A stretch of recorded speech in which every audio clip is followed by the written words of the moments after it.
Saludos amigos, ¿qué tal? Qué bueno estar de nuevo en su espacio Tú Puedes para continuar hablando acerca del tema importantísimo de la oración. La última vez estuvimos hablando acerca de la fe. Hoy hablamos de Jehová, nuestro Padre, como aquel a quien nosotros dirigimos nuestra fe, en quien ponemos nuestra confianza, en quien nosotros sabemos que está la solución y que están las promesas, la satisfacción de las promesas que hemos recibido de parte de Él, la principal de ellas, nuestra salvación a través de la persona de Jesucristo.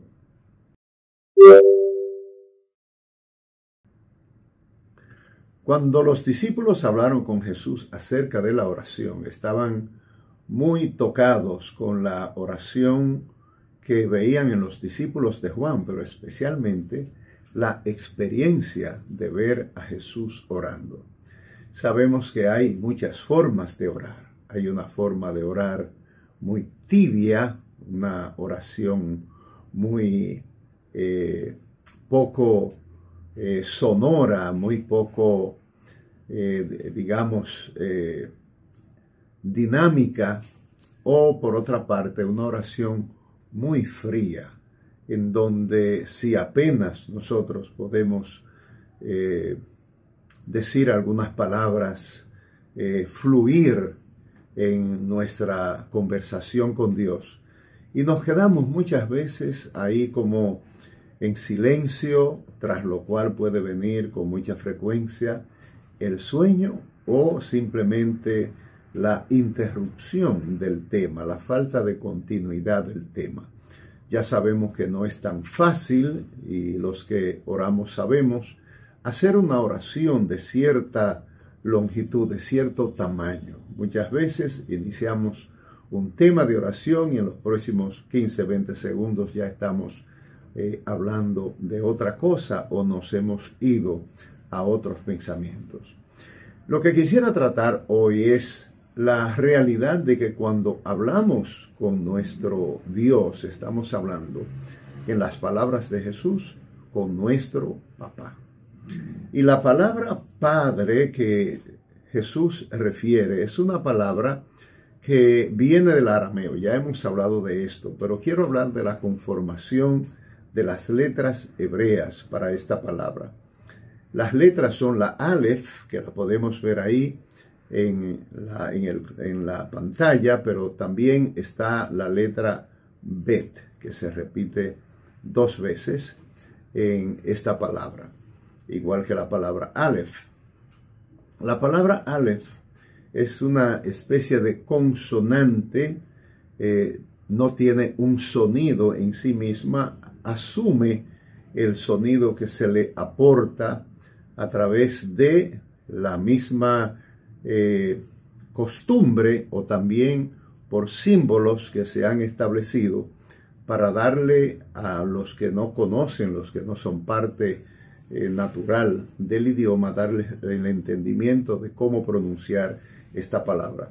Pero esta palabra está formada por una letra que es la letra Vav, que en la numerología de las letras hebreas representa el 6 y por tanto al hombre, y tiene arriba, como podemos ver, tiene una iot y abajo también tiene una iot, que ambas representan la divinidad.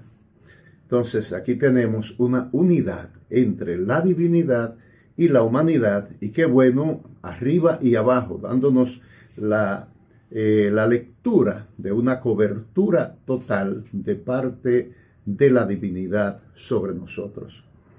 Esta relación de intimidad, de cercanía, de comunión, es lo que Dios busca con nosotros cuando nos invita a orar.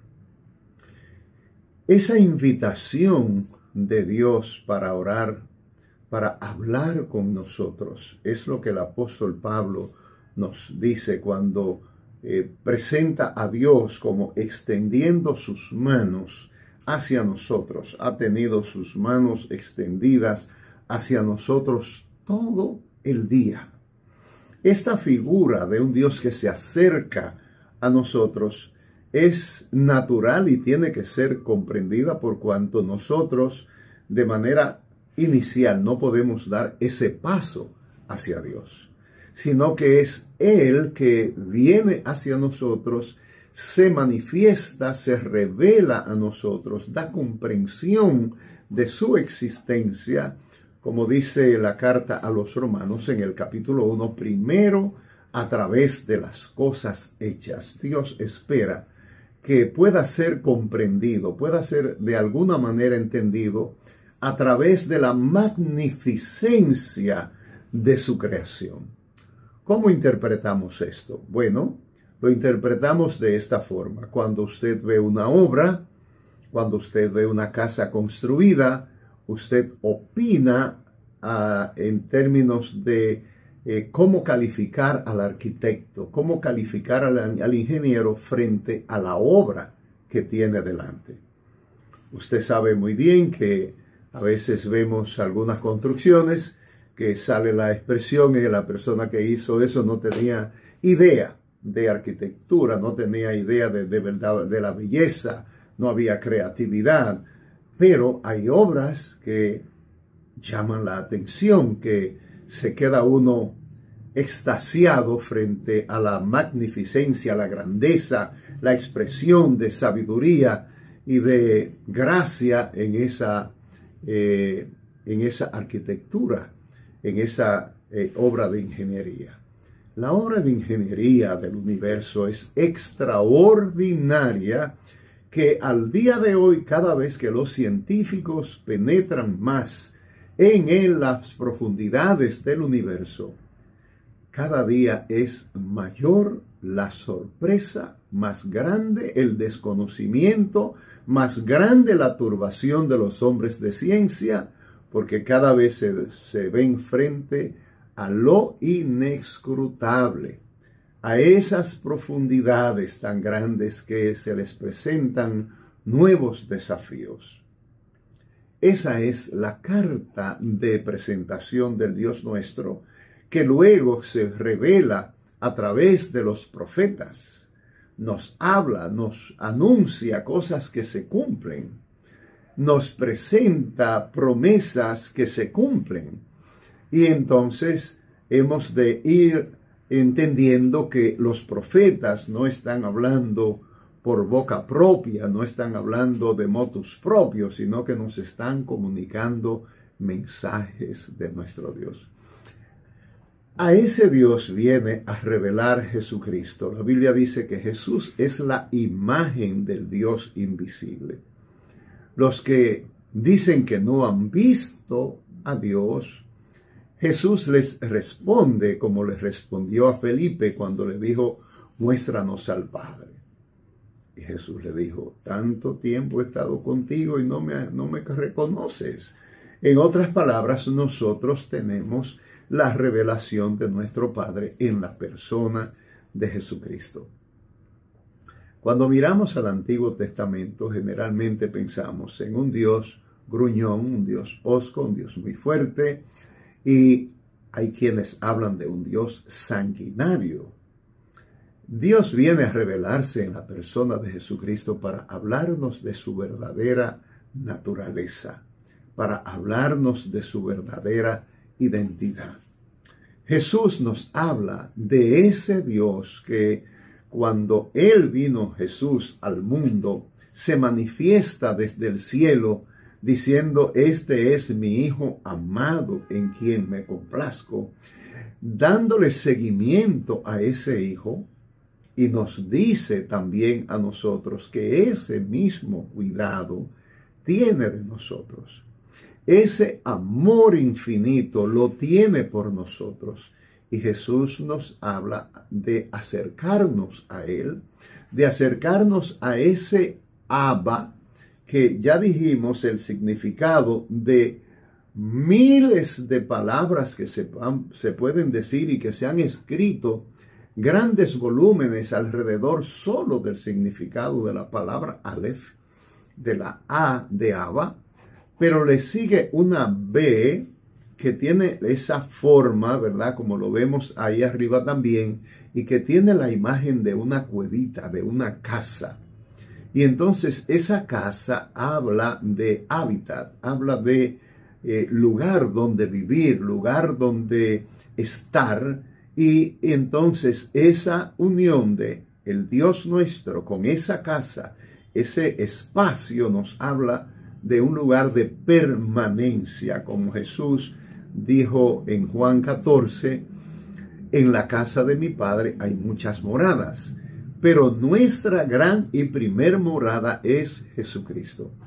Jesucristo es esa primer morada donde nuestra alma, donde nuestro ser, donde nuestra vida espiritual es movida cuando nosotros confesamos, lo confesamos a Él como nuestro Señor y Salvador. Encontramos casa, encontramos espacio en el cuerpo de Cristo, como dice el libro de los Hechos, versículo 47 del capítulo 2, somos añadidos a la iglesia que es el cuerpo de Cristo, los que hemos de ser salvos. Cuando Jesús recomendó a los discípulos, es decir, a nosotros, que hablásemos al Padre, que orásemos a Él, que conversemos con Él, lo que quiso decir fue, ustedes tienen un espacio seguro. Hay un lugar de confianza. Como es un lugar de confianza, ese espacio cuando nosotros visitamos la casa de papá. En particular, mis hijos, mis nietos, cuando llegan a mi casa, saben que llegaron a su casa, a la casa de papá. Cuando tienen que tomar algo, lo toman con libertad porque toman de su papá. Y es eso lo que Jesús quiere transmitirnos cuando nos habla de oren al Padre, digan Padre nuestro. Y ese Padre nuestro, por supuesto, hablando a una multitud o hablando a sus discípulos, en una conversación particular, Jesús nos diría, dile Padre mío, dile papá mío, o dile simplemente papito. Trátalo con toda la confianza que merece un padre que lo ha entregado todo, pero que ha puesto también a nuestra disposición en la persona de Jesucristo todas sus riquezas. Todas ellas están a la distancia de nuestra confianza, de nuestra fe. Y quiero insistir en el tema de la fe, porque aún, por ejemplo, hablando en sentido natural, en sentido, digamos, de comunidad, de ciudadanía, para nosotros ser beneficiarios de los derechos que tiene un ciudadano, tenemos que ser parte de esa nación, tenemos que conformar parte de ese estado y entonces sabernos nosotros con los derechos que tenemos para participar en los beneficios de ese estado. Una persona que se tiene a menos, que no entiende sus derechos, que no entiende las responsabilidades que asume el Estado para con él por ser parte de ese Estado, puede que nunca disfrute de las disponibilidades que tiene ese Estado para sus ciudadanos. De esa misma manera es en el reino de los cielos. Si usted no se considera ser parte del reino, si usted no se considera ser de esa nacionalidad, si usted no considera que ese reino es su reino, que usted es un ciudadano de él por cuanto usted se ha hecho obediente y ha hecho del rey de ese reino su rey, si usted no lo considera de esa manera, difícilmente podrá aprovechar los beneficios, los regalos, los favores que hay en ese reino para usted. Así que le invito a considerarse parte del reino de los cielos, sin lo cual no será posible disfrutar de las bendiciones, de las gracias, de los favores que Dios ha depositado en Jesucristo para cada uno de nosotros. Hasta aquí te dejamos. Decimos con el eslogan, el título de este canal, que tú puedes, que ciertamente tú puedes acercarte a Dios de esa manera y disfrutar de su gracia y su bendición en Cristo Jesús.